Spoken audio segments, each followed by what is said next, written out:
Olá, eu sou Rosimelo, esse é o canal Vox, e hoje nós estamos no sétimo dia da jornada espiritual Uma Vida com Propósitos. E hoje, além de ser o sétimo dia, ele vai encerrar a primeira parte do livro, que é exatamente a parte que vai refletir sobre, afinal de contas, por que estou aqui. Então, hoje encerra o sétimo dia e a primeira parte desta fase do livro. Depois nós entraremos no propósito 1. Então vamos acompanhar essa leitura. Esse conteúdo ele vai ser disponibilizado também no podcast Despertar, que é o meu podcast de oração e meditação, que já está em 67 países, e ele vai ser disponibilizado tanto no YouTube quanto no Spotify e nas demais plataformas. Durante a leitura do livro, eu deixo na tela e também faço a leitura direto no livro. Então, pode acontecer, no decorrer da leitura, que você tenha algumas diferenças de uma palavra ou outra, mas isso não tira o contexto. Então, apenas acompanhe a leitura e eu vou acompanhar aqui pelo livro impresso. Dia 7. A razão de tudo. Todas as coisas vêm única e exclusivamente de Deus. Tudo vive por seu poder, e tudo é para sua glória. A ele seja a glória para todos sempre. Romanos 11:36. O Senhor criou todas as coisas para os seus propósitos. Provérbios 16:4. Do lado dessa introdução do dia 7, você vai encontrar um QR Code. Você pode apontar o seu celular para este QR Code e você vai direto num vídeo do autor. Assim você conhece o autor e um pouco do que ele fala sobre este capítulo. Tudo é para ele. O objetivo fundamental do universo é demonstrar a glória de Deus. Essa é a razão pela qual tudo existe, incluindo você. Deus criou todas as coisas para a glória dele.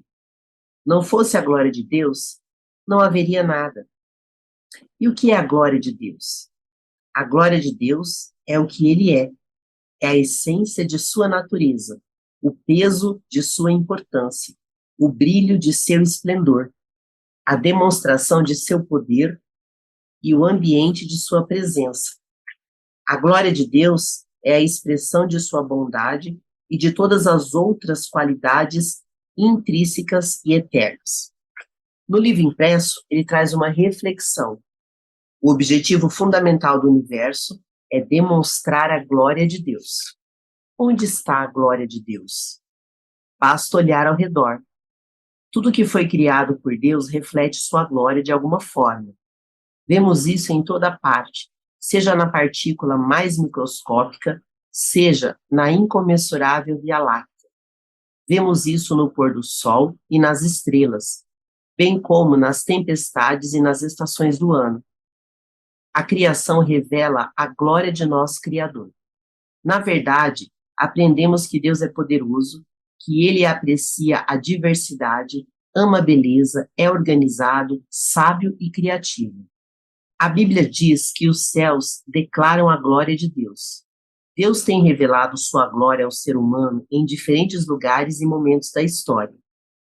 Revelou-a inicialmente no Jardim do Éden, depois a Moisés, no tabernáculo, no templo, por meio de Jesus e agora por intermédio da igreja.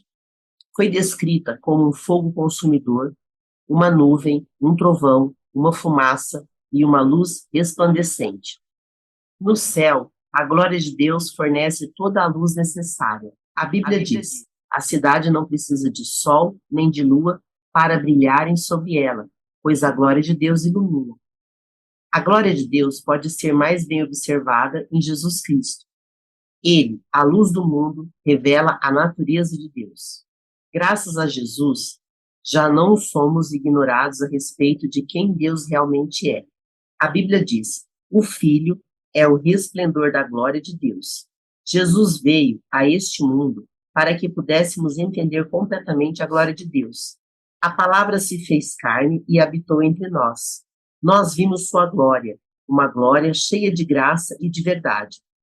Deus possui uma glória inerente, porque é Deus e ele faz parte da natureza. Não há nada que possamos agregar à sua glória, assim como seria impossível aumentar o brilho do sol, mas somos instruídos a reconhecer sua glória, honrar sua glória, declarar sua glória, louvar sua glória, refletir sua glória e viver para sua glória.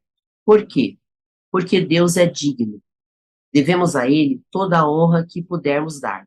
Uma vez que Deus criou todas as coisas, Ele é digno de toda a glória.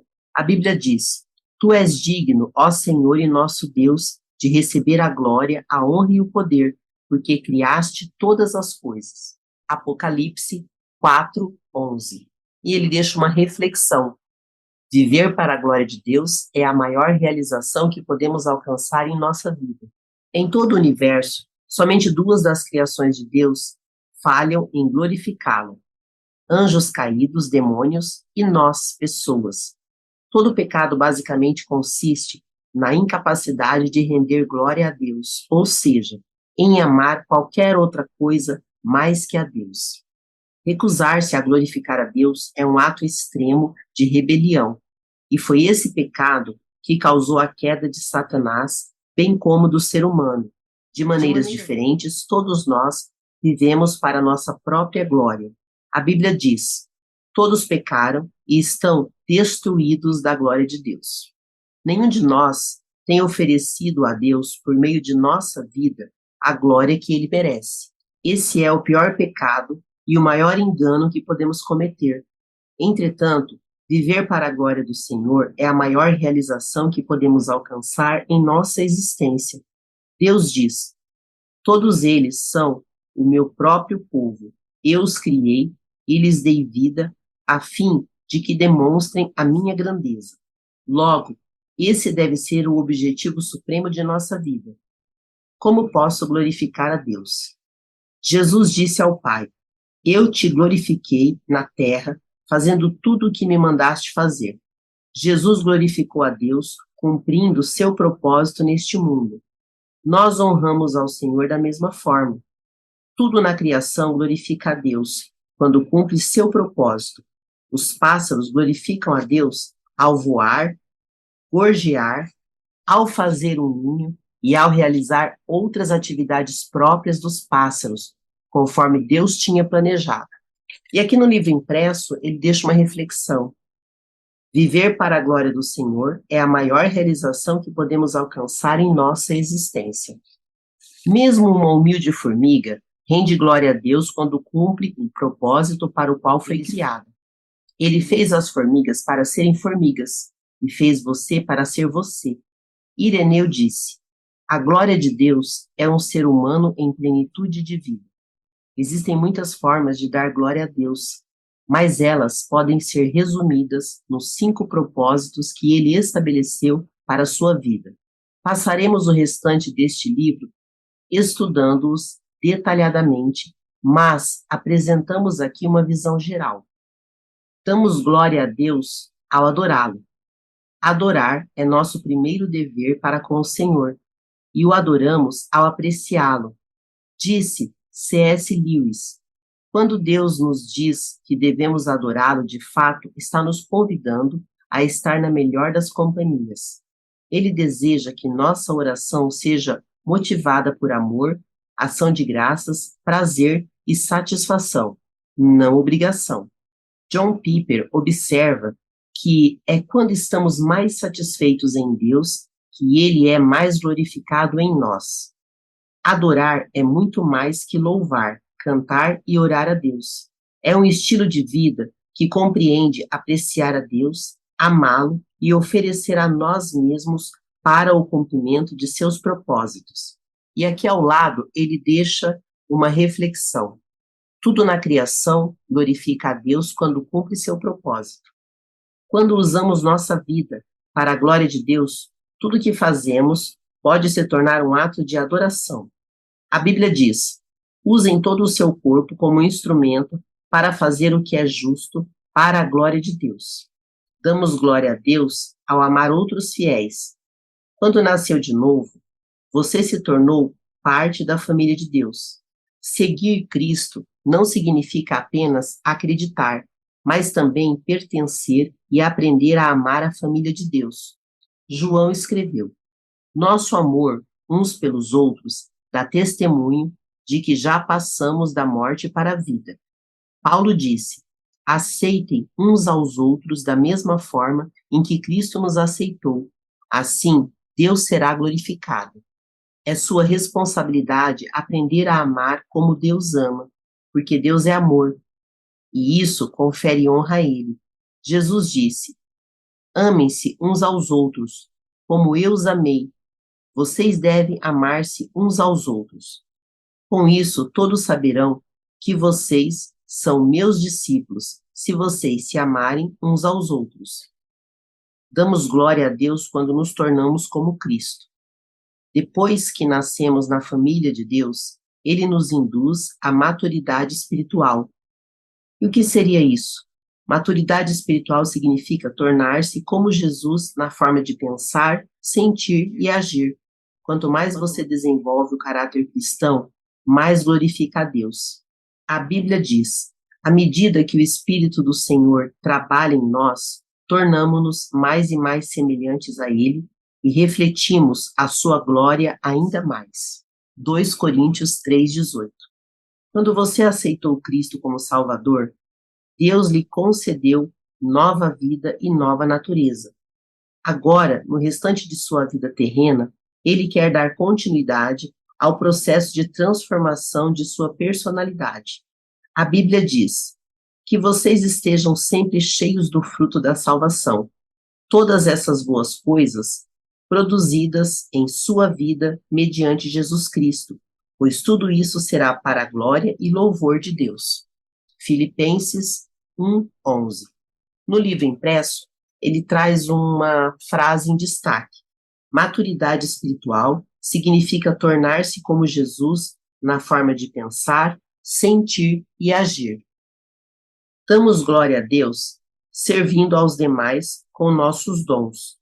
Deus dotou cada um de nós com talentos, dons, capacidades e habilidades exclusivos.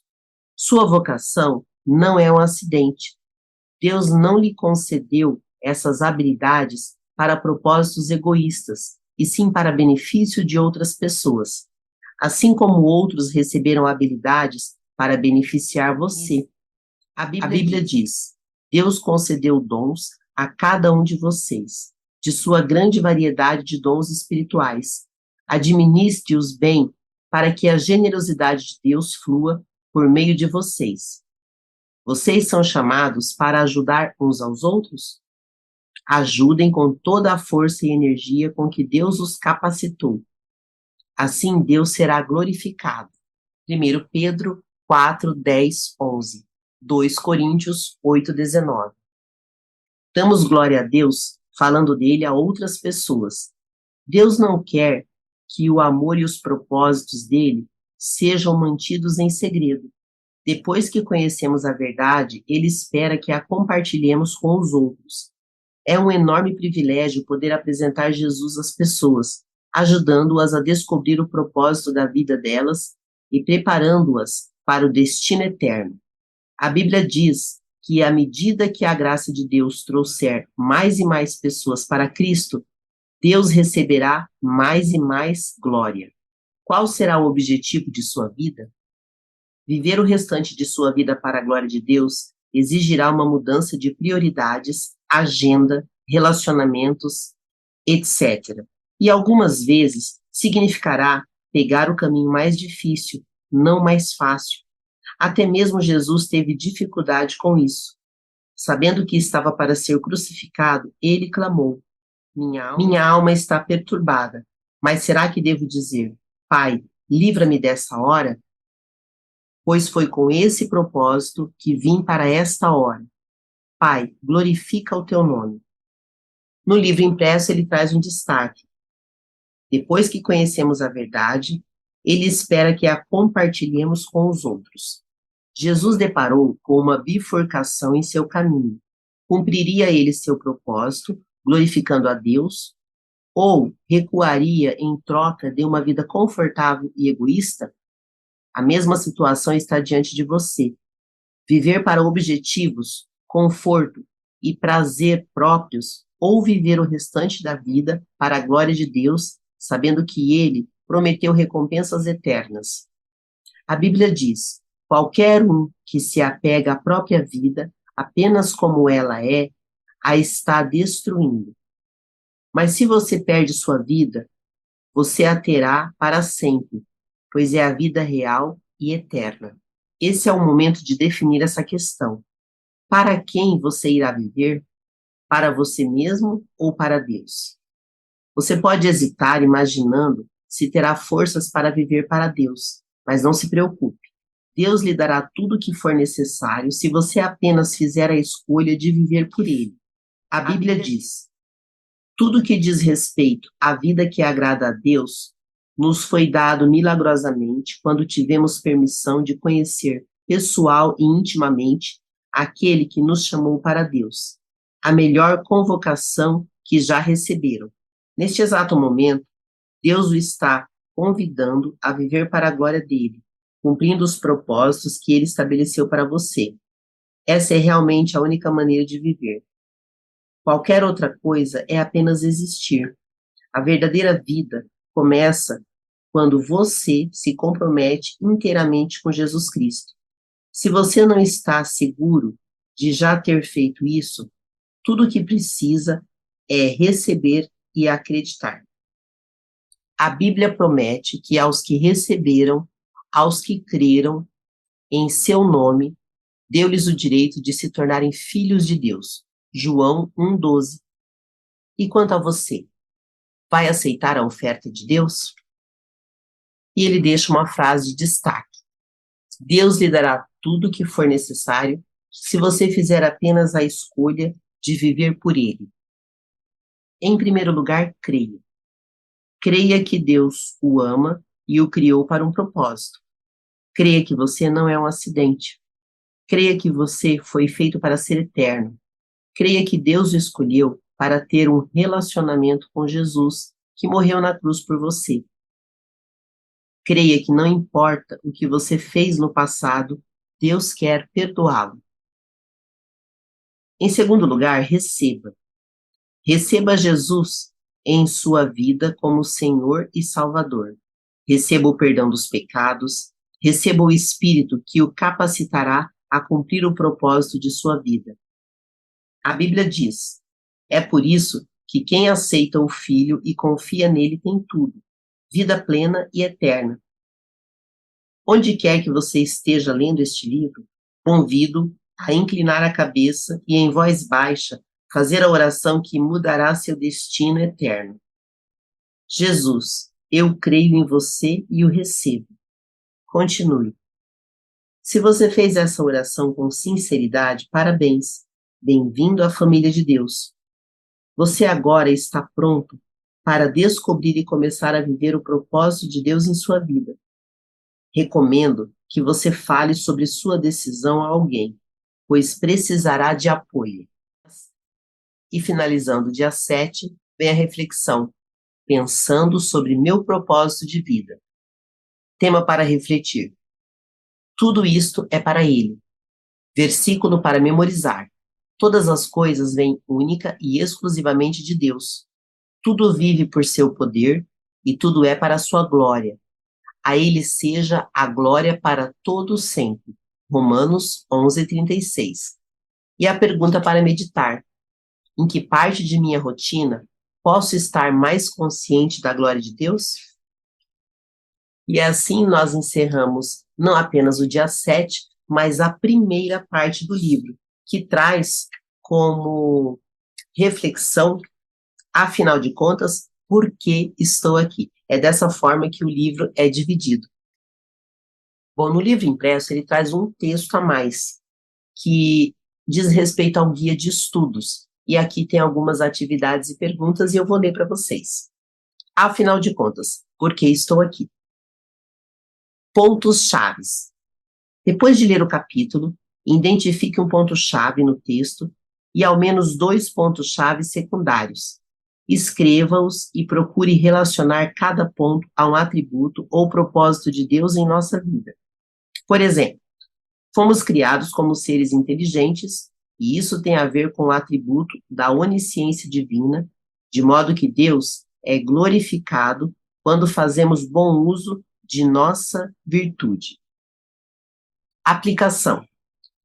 De que modo você pode aplicar tudo que identificou no exercício anterior à sua rotina, quer seja nas atividades da igreja, quer ao testemunhar as demais pessoas em seu cotidiano? Onde você mora, onde você estuda e onde você trabalha. Aqui ele traz esse exercício para que você possa intensificar os seus estudos. Então, eu sugiro que você compre o livro impresso e possa marcá-lo, ou você pode também comprar um caderno e fazer as anotações. Os textos estão aqui e o áudio também. Agora vem algumas perguntas importantes referentes a essa primeira parte do livro. Perguntas. De que modo você se sente valorizado ao saber que Deus planejou você e conferiu dons e virtudes antes mesmo de você ter consciência disso? Pergunta 2. O que você pode fazer para melhorar sua relação de submissão a Deus ao saber que Deus deve dirigir sua vida? Pergunta 3. De que modo uma vida dirigida por Deus pode contribuir para o cumprimento do propósito dele? Procure identificar isso em sua própria experiência com o Senhor. Pergunta 4. Como a consciência da eternidade pode afetar sua relação com as pessoas e com as posses materiais, bem como o seu próprio comportamento hoje? Pergunta 5. Faça um exercício de alteridade. Procure olhar sua vida do ponto de vista externo, isto é, de observador que não seja você. Se possível, tente observar você do modo em que imagina que Deus o veria. O que ele enxergaria? Você estaria disposto a fazer alguma mudança na sua vida com base na visão que Deus teria de você? Pergunta 6. De que modo você relaciona a responsabilidade humana diante da criação e da evangelização frente à tensão que há entre o terreno e temporário e o celestial e eterno? Isso parece uma contradição para você? Explique. Pergunta 7. Em sua experiência de vida, o que tem feito para glorificar a Deus por meio de suas atividades e atribuições? Pergunta 8. Como podemos equilibrar o amor devido a Deus, acima de tudo, com o amor devido ao próximo, como expressão de nosso amor a Deus? Bom, com esse guia de estudos, nós terminamos toda a introdução do livro e toda essa primeira reflexão que nós fazemos. O livro é dividido em 5 propósitos, e nessa primeira parte, até o dia 7, nós estamos refletindo sobre, afinal de contas, por que estou aqui. No próximo dia, aí sim, nós vamos entrar no propósito 1 e vamos dar continuidade na nossa jornada espiritual. Se você é novo por aqui, se inscreva no canal, ative o sininho, deixe sua mensagem e também compartilhe para que outras pessoas possam ter acesso a esse conteúdo, assim como ele orienta no livro. Sempre compartilhe aquilo que você aprendeu. Se você estiver nos ouvindo pelos podcasts, lembre-se de seguir a nossa playlist. Nos encontraremos no próximo conteúdo. Até lá!